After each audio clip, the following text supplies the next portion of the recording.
missionária Paula, o irmão Daniel também. Eu não menti pra tu não, Barão. Falei pra tu que ele ia estar aqui hoje. Bem, em especial a missionária Paula.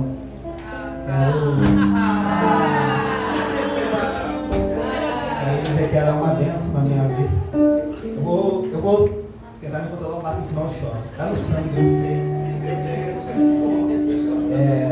Eu louvo pela família que eu ganhei, a missionária Paula, o pastor Léo. Muito obrigado, porque eu sempre costumo brincar para eles, dizendo que eles me adotaram e de fato eles me carregam no peito, eu me sinto amado. E eles são uma bênção. Eu vou parar por aqui, senão não vai dar certo. Posso revelar um segredo para você essa noite? Eu sabia que eu ia pregar, eu só não sabia que seria um culto de ações de graça.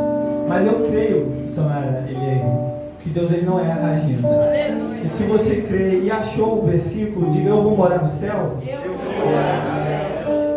Versículo 59 diz assim: e eles apedrejaram a Estevão, que invocava a Deus, dizendo: Senhor, recebe o meu espírito.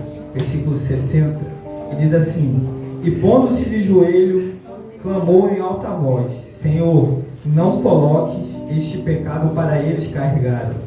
E tendo dito isto, adormeceu. Tomai um assento, igreja. Meus amados irmãos, eu serei bem objetivo essa noite. Tendo em vista que é uma terça-feira, eu sei que você trabalhou bastante, está cansado. E eu não tenho como nenhuma finalidade de descansar. Amém? Livro de Atos dos Apóstolos. O livro de Atos ele é o único livro no Novo Testamento que é histórico. E ele foi escrito pelo amado médico Lucas. Só que, como nós sabemos, Lucas, ele não era judeu, ele era gentil. E o que eu acho interessante é que, mesmo ele não tendo andado pessoalmente com Cristo, mesmo ele não tendo andado lado a lado com Jesus, ele teve um encontro verdadeiramente com Cristo, assim como eu e você. E com isso ele começou a escrever o seu Evangelho de Lucas, e em seguida ele escreve Atos dos Apóstolos. E nós sabemos que Atos dos Apóstolos nada mais é do que um pouco da história da igreja primitiva, explicando um conceito bem básico. A primeira parte do livro vai falar um pouco sobre missões locais, missões da igreja crescendo em Jerusalém. Logo depois vai falar sobre missões em terras estrangeiras, em Samaria, em Judéia. O livro também vai falar um pouco sobre a vida do apóstolo Paulo, do apóstolo Pedro e dos demais apóstolos. Isso é bem básico, mas é só para servir como ponto de partida essa noite. Porque o que eu quero pregar em você, ao teu coração, começa no capítulo 6 de Atos. Agora sim, olhe para cá. A Bíblia vai dizer que no capítulo 6 de Atos, o número de cristãos estavam crescendo. Só que houve-se uma crise, de tal modo que as viúvas e os necessitados foram prejudicados na distribuição diária dos alimentos. É então que os 12, e eu digo os 12 porque Matias já havia substituído o apóstolo Judas, eles se reúnem e escolhem 7 homens para ser os diáconos da igreja primitiva e para ajudar as viúvas. Só que dentre esses 7 homens tem um que me chama muita atenção. Dentro desses 7 homens tem um que ele me ganha por completo. O seu nome é Estevão. Você sabe que ele foi o primeiro a morrer pelo nome de Jesus. Só que o que mexe comigo é que desde o primeiro momento que Estevão ele é apresentado na Bíblia, no capítulo 6, ele vai carregar consigo o atributo. Ele vai carregar consigo o adjetivo. E qual é, Daniel? A Bíblia vai dizer em Atos capítulo 6, Estevão, um homem cheio de fé e do Espírito Santo. Só que é interessante porque a própria Bíblia vai mostrar no capítulo 6 que ele fazia prodígios e sinais e pregava a palavra. De tal modo que a palavra que ele pregava ia de encontro com os falsos religiosos. É então que os judeus decidem subornar falsas testemunhas para acusar Estevão de uma pregação contra Deus e contra o nome de Moisés. Estevão é levado ao Sinédrio. Você sabe que era como se fosse uma espécie de tribunal. E lá ele é julgado. E lá a sentença de um homem cheio de fé e do Espírito Santo acaba sendo realizada. E a sua sentença nada mais é do que o apedrejamento. Então eles pegam Estevão, colocam ele para fora da cidade e começam a realizar a sentença. Só que o que eu acho mais interessante, eu já entro com uma primeira aplicação para as nossas vidas, é a Bíblia vai mostrar que ele era um homem obediente, um homem cheio de fé, um homem cheio de Deus, um homem que fazia aquilo que era reto aos olhos do Senhor, mas isso não o livrou das pedradas. Isso não o livrou do julgamento. A primeira coisa que eu quero dizer ao teu coração é que haverá momentos em tuas vidas que as pedras que chegarão até você não é porque você está em desobediência com Deus, não é porque você não está fazendo o que não agrada a Deus, mas é pelo fato de fazer o que agrada a Deus que você vai passar por uma determinada tempestade. Isso é tão verdade, mas tão verdade, que em Marcos, no capítulo 4, versículo 35, a Bíblia vai dizer que Jesus ele se põe de pé após pregar por parábolas com seus discípulos e vai dizer o seguinte: passemos para o outro lado do mar. Os discípulos entram no barco e conseguem realizar o trajeto. É uma missão bem simples, atravessar para o outro lado do mar. Só que no meio desse percurso se levanta uma grande tempestade, de tal modo que os discípulos, que eram pescadores, acabam temendo. E um deles chega até Jesus e diz: mestre, não te preocupa que pereçamos?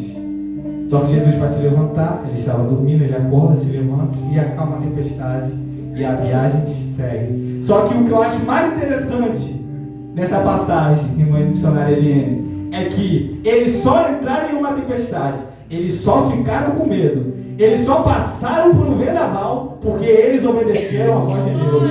Porque foi o próprio Cristo que disse: passemos para o outro lado.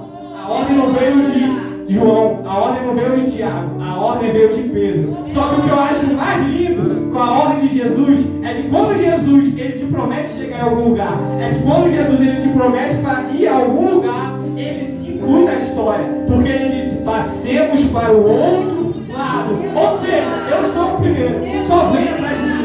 E o mais bonito é que Jesus garante, em nenhum momento ele te garante um percurso fácil, mas a todo momento ele te garante uma chegada garantida. Porque ele não disse, talvez a gente sabe, possa ser que a gente passe para o outro lado. Quem sabe nós conseguimos passar. Ele deu uma ordem clara, ele bateu no peito e disse: passemos para o outro lado. E se ele disse passemos, o destino do barco não era naufrágio. Se ele disse passemos, ele ia chegar ao outro lado. O que eu quero te dizer é que você vai chegar aonde Deus determinou que você chegue. Porque quando ele promete, ele cumpre. Quando ele promete, ele realiza. É por isso que Filipenses capítulo 1, versículo 6, não importa o tempo, ele vai declarar ao apóstolo Paulo: pois eu estou certo de que aquele que começou a boa obra em nós é fiel para cumprir e aperfeiçoá-la até o dia de Cristo Jesus. E se você crê, adora o nome do Senhor.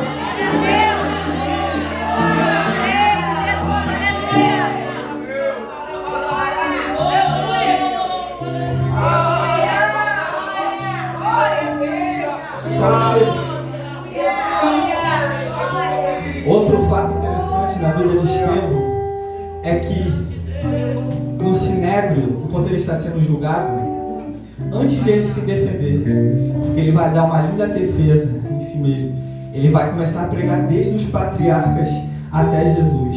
Mas mesmo ele falando só a palavra de Deus, não foi o suficiente. Só que o que eu acho interessante é que no momento que ele está sendo julgado, a Bíblia vai dizer em Atos 6 que as falsas testemunhas olharam para o seu rosto, e antes dele abrir a boca, a Bíblia vai dizer que o seu rosto começou a brilhar. As falsas testemunhas vão dizer que o seu rosto era como se fosse um anjo. E eu aprendo com Estevão nesse momento que antes do cristão abrir a boca, antes do servo de Deus abrir a boca, o seu testemunho, a sua vida tem que pautar, a sua vida tem que falar por si só, porque é possível sim o mundo reconhecer o esplendor que há em você. É por isso que Paulo vai dizer que Moisés ele colocava um véu para enganar o povo quando a glória de Deus saísse. Só que Paulo também vai dizer que a glória, nossos rostos descobertos, reflete a glória do Senhor. E eu tenho um caso para mostrar sobre isso, porque eu estou querendo te dizer que antes de você abrir a boca, o Espírito Santo ele já brilha na tua vida.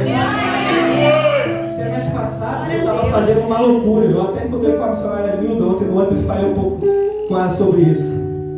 Há 5 meses atrás eu estava em 3 estágios, só que em um deles era obrigado. Eu não poderia fugir, que era da faculdade. E é interessante porque o único estágio pertinente ao meu curso que eu não ganhava nada, que era longe de casa, Ele era o único que eu tinha que acordar cedo e tinha que pegar ônibus. Então quando eu chegava na faculdade, Evangelista Gabriel, eu chegava muito feliz. Você imagina, chegar lá, trabalhar de graça, não receber nada, acordar cedo, pegar ônibus lotado, ou felicidade. Só que chegando lá era eu e mais 9 pessoas. E eu nunca falei nada com ninguém ali sobre a minha religião, ou sobre mim, sobre a minha vida. Porque eu não queria estar ali. Simples.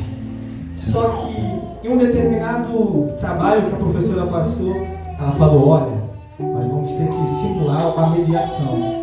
Nós falamos, ok. Lá esses trabalhinhos que a gente acaba fazendo, quando a gente diz simular, é algo muito sério. A gente acaba fazendo um teatrinho, se vestindo como tal e atuando. Beleza. Até então, ok, missionário Lê. E ela falou assim, o trabalho vai ser em trio. Ok, mais uma vez. Ela falou assim, eu disponibilizei os casos e está aberto para vocês escolherem qual você quer. Chegou eu e mais 2 amigos meus, né? Que eu também nunca tinha falado da minha vida, nunca tinha falado nada. E escolhi um caso, tinha um sobre intolerância religiosa. Eu disse, é esse que eu quero. Então eu peguei, cheguei nos 2 rapazes, os 12, mais velhos do que eu, homens já, eu sou apenas um garoto. E eu perguntei, pode ser esse? Ele disse, pode. Só que no caso era o seguinte, um teria de ser um mediador, um teria de ser um cristão e outro teria de ser alguém de religião de matriz africana. Eu estou dizendo para você que você não precisa falar. Beleza. Até que eu bati a mão e disse, e aí, quem nasceu o quê? Olhei para o mais velho e falei, o que você quer ser, meu querido? Ele olhou para mim de cima e baixo, olhou no fundo dos meus olhos, acho que ele olhou até minha alma, olhou no fundo dos meus olhos e disse assim, rapaz, eu não sei o que você vai ser, mas tu tem uma pinta de crente, tu tem uma pinta de cristão. Dessa vez eu deixei passar, mas na próxima eu vou falar, não é pinta não, é presença de papai. E essa mesma presença habita no teu rosto, essa mesma presença habita na tua casa. E se você crê, aplauda o nome do Senhor.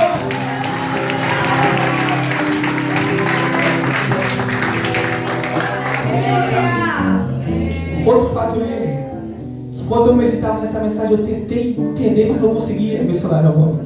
É que a Bíblia vai dizer que Estevão, ao ser realizada a sua sentença, enquanto as pedras estão vindo sobre ele, mais uma vez a Bíblia vai se referir a ele dizendo, Estevão, cheio do Espírito Santo, fixou os olhos no céu, e viu Deus, e viu o próprio Cristo à destra de Deus. Só que você viu o versículo junto comigo. Ele fez uma espécie de Jesus perdoando os homens que estavam feridos. Você sabe que Jesus na cruz ele vai dizer, Pai, perdoa porque eles não sabem o que fazem. E aqui ele vai dizer quase a mesma coisa, bem semelhante.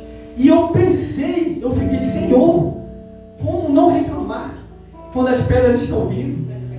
Como não murmurar quando está doendo? Quando não desistir quando está tudo indo de mal a pior? E eu reli Estevão, até que eu entendi o porquê Estevão não desistiu. Eu entendi porquê Estevão não retrocedeu. Eu entendi porquê Estevão não voltou atrás. Estevão não voltou atrás porque Estevão conseguiu entender que embaixo tinha pedra, mas no céu tinha rocha. Eu vou repetir, embaixo tinha pedra, mas no céu ele viu a própria rocha. E ele sabe, ele entendeu que quando está firmado na rocha, não importa a dor, não importa se os rios estão transbordando, não importa o tempo de sequidão, não importa se está tudo indo de mal a pior. Se eu estou firmado na rocha, eu tenho uma estrutura, porque a rocha é Cristo, a rocha é Jesus. E Ele promete, e se Ele promete, Ele garante. Em Mateus 16, versículo 18, ele bate no peito e diz, sobre esta rocha edificarei a minha igreja. E as portas do inferno não prevalecerão contra ela. E se você crê que a sua vida está postada na rocha, aplauda o nome do Senhor.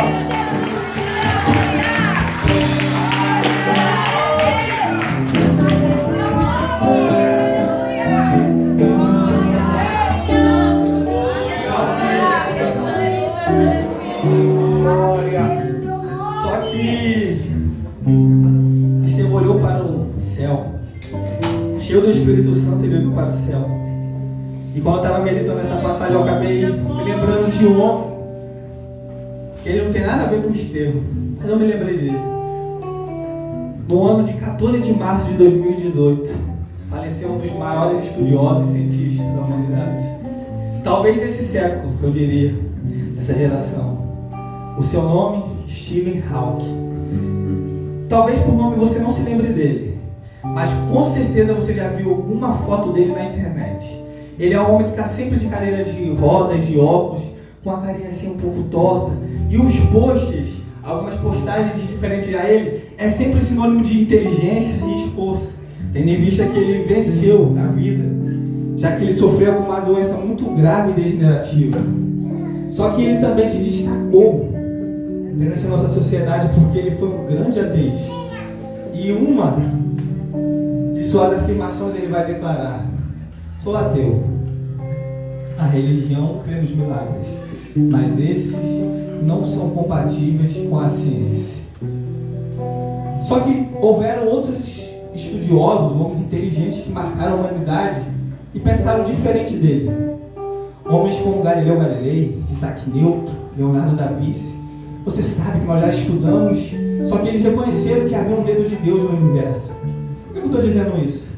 Porque, muito embora existem pessoas que nos momentos de dificuldades olham para o céu e só conseguem enxergar gotas caindo de água, olham para o céu e só conseguem enxergar nuvens, eu e você temos a obrigação, nós temos um dever de olhar para o céu. E se você se esqueceu ou vem aqui para te lembrar essa noite, ainda existe um Deus no céu que contempla a sua aflição. Ainda existe um Deus no céu que contempla a tua dor. Não importa o que você está passando, Ele ainda não se esqueceu de ti. Não importa como está o teu coração, Ele ainda te observa no levantar, Ele ainda te observa no deitar, e Ele vai continuar te observando, porque Ele prometeu em Isaías capítulo 49, versículo 15, onde Ele vai dizer: pode uma mãe esquecer-se tanto do filho que cria, que não se compadeça dele, do fruto do seu ventre, mas ainda que esta venha se esquecer, ainda que esta venha se esquecer, todavia, e não esquecerei de ti. Ele te observa e contempla a tua aflição. E se você crê, continua adorando a Ele essa noite.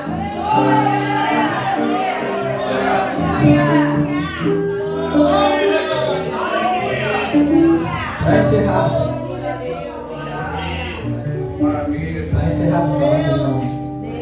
eu deixei isso por último porque não sei se você vai conseguir assimilar isso.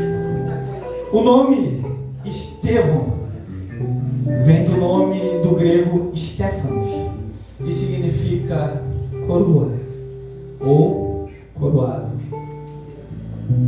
E talvez alguém do mundo olhe e diga assim: um significado tão bonito, um significado de um nome honroso e morreu nas mãos dos homens, um significado tão lindo, mas ele foi sentenciado e morto pelos homens.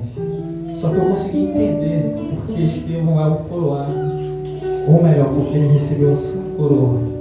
Escute isso, em Atos capítulo 2, versículo 34, a parte B está escrito: Jesus está sentado à destra de Deus.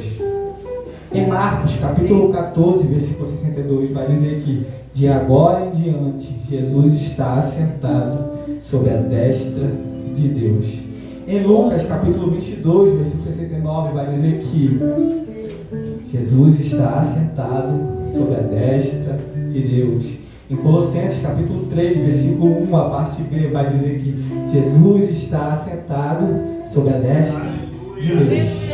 Mas em Atos capítulo 7, versículo 56, a partir do momento em que Estevão está morrendo e reconhecendo e proclamando o nome de Cristo, vai dizer que Jesus está em pé à destra de Deus. Eu não sei se você está conseguindo entender isso, mas o próprio Cristo, o Cristo ressurreto, se colocou de pé e disse: vem que você é meu. Ele recepcionou o seu filho. E eu não sei como está a tua caminhada, mas você também vai ter esse privilégio. É por isso que em 2 Timóteo, capítulo 7, capítulo 4, versículo 7 e 8, ele vai dizer: combati o bom combate, acabei a carreira, guardei a fé. Desde agora, a coroa da justiça me está guardada, a qual o Senhor, justo juiz, me dará naquele dia, e não somente a mim, mas também a todos que amarem